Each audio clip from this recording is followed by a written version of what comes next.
Hello বন্ধুরা, আসসালামু আলাইকুম। আশা করি যেখানে আছেন সকলেই ভালো আছেন। রিয়েলমি আমাদের মাঝে তাদের দুর্দান্ত একটি ফোন খুবই তাড়াতাড়ি লঞ্চ করতে যাচ্ছে। এই ফোনটি হলো রিয়েলমি জিটি নিউ 5। আজকের ভিডিওতে এই ফোনটি নিয়ে আপনাদের ফুল ডিটেল জানিয়ে দিব। এই ফোনটি খুবই তাড়াতাড়ি বাংলাদেশ এবং ইন্ডিয়ান মার্কেটে লঞ্চ হবে। আর এই ফোনটির দাম রাখা হয়েছে অনেকটা কম, কিন্তু সেই তুলনায় এই ফোনটিতে দেওয়া হয়েছে সব ফ্ল্যাগশিপ স্পেসিফিকেশন। তাই যারা কম দামের দুর্দান্ত একটি ফ্ল্যাগশিপ ফোন কিনতে চান তাদের বলবো আজকের এই ভিডিওটি সম্পূর্ণ দেখার জন্য। চলুন আর কথা না বাড়িয়ে আমরা সরাসরি চলে যাই মূল ভিডিওতে। তবে মূল ভিডিওতে যাওয়ার আগে আপনার কাছে ছোট্ট রিকোয়েস্ট, আপনি যদি আমাদের চ্যানেলটি প্রথমবার ভিজিট করে থাকেন তাহলে প্লিজ আমাদের চ্যানেলটি সাবস্ক্রাইব করে পাশে থাকা বেল আইকনটি প্রেস করে রাখুন। আর অলরেডি সাবস্ক্রাইব করে থাকলে থ্যাংক ইউ সো মাচ। প্রথমে আসা যাক এই ফোনটির লুকো ডিজাইনে। এই ফোনটির ব্যাক প্যানেলে দেওয়া হয়েছে গ্লাসের প্রোটেকশন। আর এই ফোনটির ব্যাক প্যানেলে পেয়ে যাবেন ট্রিপল ক্যামেরা সেটআপ। আর এই ফোনটির নিচে দিকে দেওয়া হয়েছে ইউএসবি টাইপ সি এবং স্পিকার। আর এই ফোনটির ফ্রন্টে দেওয়া হয়েছে একটি middle পাঞ্চল cutting selfie camera. So এই ফোনটির লুকো ডিজাইন কিন্তু আমার কাছে বেশ ইউনিক লেগেছে। আপনাদের কাছে কেমন লেগেছে তা কমেন্ট করে জানাতে পারেন। এবার আসা যাক এই ফোনটির ডিসপ্লেতে। এই ফোনটির ডিসপ্লেটির সাইজ হলো 6.74 ইঞ্চি মাপের একটি full HD plus AMOLED display with 120 হার্টজের রিফ্রেশ রেট। আর এই ডিসপ্লেতে পেয়ে যাবেন HDR10+-এর সাপোর্ট। সো বুঝতেই পারছেন এই ডিসপ্লেটি এক কথায় দুর্দান্ত হতে যাচ্ছে। বিশেষ করে যারা গেমার আছেন তারা গেমিংয়ের সময় স্মুথ পারফরমেন্স পাবেন। এবার আসা যাক এই ফোনটির ক্যামেরা সেটআপে। এই ফোনটির ব্যাক সাইডে পেয়ে যাবেন ট্রিপল ক্যামেরা সেটআপ, যার প্রাইমারি লেন্সটি হলো 50 মেগাপিক্সেলের। এখানে দেওয়া হয়েছে ওআইএসএস সাপোর্ট, যার ফলে আপনি নড়াচড়া অবস্থায় স্টেবিলাইজ ভিডিও রেকর্ড করতে পারবেন। আর এখানে পেয়ে যাবেন একটি 8 মেগাপিক্সেলের আলট্রা ওয়াইড অ্যাঙ্গেল লেন্স। আর সর্বশেষ পেয়ে যাবেন 2 মেগাপিক্সেলের একটি মাইক্রোস্কোপ লেন্স। এই ফোনটির ব্যাক ক্যামেরা দিয়ে আপনি 4K-তে ভিডিও রেকর্ড করতে পারবেন, সাথে ভালো মানেরই ফটোগ্রাফি তুলতে পারবেন।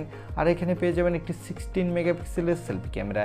এই ক্যামেরাটি দিয়েও আপনি ফুল এইচডি প্লাস ভিডিও রেকর্ড করতে পারবেন, সাথে এখানেও ভালোই সেলফি তুলতে পারবেন। এই ফোনটির পাওয়ারের জন্য পেয়ে যাবেন স্ন্যাপড্রাগনের 8+ জেন 1 প্রসেসরটি। এই প্রসেসরটি 4 ন্যানোমিটার আর্কিটেকে বিল্ড এবং এই প্রসেসরটি দিয়ে কিন্তু আপনি ভালো মাল্টিটাস্কিং করতে পারবেন, সাথে এখানে যে কোনো ধরনের গেম হাই সেটিংসে স্মুথলি প্লে করতে পারবেন কোনো প্রকার ল্যাগিং ইস্যু ছাড়া। আর এই ফোনটিতে আউট অফ দ্য বক্স পেয়ে যাবেন অ্যান্ড্রয়েড 13, এর ব্যাকএন্ডে দেওয়া হচ্ছে রিয়েলমি UI 4.0। এই ফোনটিতে সিকিউরিটির জন্য পেয়ে যাবেন ইন ডিসপ্লে অপটিক্যাল সেন্সর। আর এই সেন্সরটা কিন্তু ভালোই ফাস্ট হতে যাচ্ছে। এবং ব্যাটারির জন্য দেওয়া হচ্ছে 5000 mAh-এর একটি ব্যাটারি, সাথে পেয়ে যাবেন 150 ওয়াটের একটি ফাস্ট চার্জার। এই চার্জারটা দিয়ে কিন্তু এই ফোনটি আপনি খুবই দ্রুত চার্জ করে নিতে পারবেন। এই ফোনটি মার্কেটে আপনি 3টি কালার ভেরিয়েন্টে পাবেন। আর এই ফোনটিতে কোনো extra dedicated micro SD card slot দেওয়া হয়নি। এই ফোনটিতে দেওয়া হয়েছে LPDDR5 র্যাম, সাথে দেওয়া হয়েছে UFS 3.1 স্টোরেজ, যার ফলে এই ফোনটির র্যাম এবং স্টোরেজ ভেরিয়েন্টটি কিন্তু খুবই ফাস্ট হতে যাচ্ছে। এবং এই ফোনটি মার্কেটে আপনি 3টি র্যাম ভেরিয়েন্টটি পাবেন। এর বেস ভেরিয়েন্টটি হলো 8/256 GB, মিডল ভেরিয়েন্টটি হলো 12/256 GB, আর টপ ভেরিয়েন্টটি হলো 16/256 GB। এবারে জানিয়ে দেব এই ফোনটি কবে বাংলাদেশ এবং ইন্ডিয়ান মার্কেটে লঞ্চ হতে যাচ্ছে, আর এই ফোনটি বাংলাদেশ এবং ইন্ডিয়ান মার্কেটে কত দামে লঞ্চ হতে পারে। এই ফোনটি ইন্ডিয়ান মার্কেটে নেক্সট মান্থেই অফিসিয়ালভাবে লঞ্চ হতে যাচ্ছে। আর এই ফোনটির দাম হতে পারে এর বেস ভেরিয়েন্টটি ইন্ডিয়ান মার্কেটে 32 থেকে 33 হাজার রুপির মধ্যে।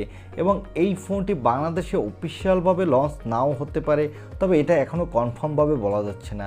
কিন্তু এই ফোনটি আপনি নেক্সট মান্থেই বাংলাদেশে আনঅফিসিয়ালভাবে পেয়ে যাবেন। সেক্ষেত্রে এর প্রথম দিকের বেস ভেরিয়েন্টের দাম হতে পারে 40 থেকে 42 হাজার টাকার মধ্যে। আমার মনে হয় যাদের বাজেট একটু কম এবং কম বাজেটের মধ্যে একটা ফ্ল্যাগশিপ স্পেসিফিকেশনের ফোন কিনতে চান, তারা চাইলে কিন্তু এই ফোনটি নিতে পারেন। এই ছিল আজকের ভিডিও। আই হোপ ভিডিওটি আপনার ভালো লেগেছে। আর ভিডিওটি যদি ভালোই লেগে থাকে তাহলে অবশ্যই একটি লাইক দিয়ে আমাদের চ্যানেলটি সাবস্ক্রাইব করে পাশে থাকা বেল আইকনটি প্রেস করে রাখুন। দেখা হবে নেক্সট ভিডিওতে।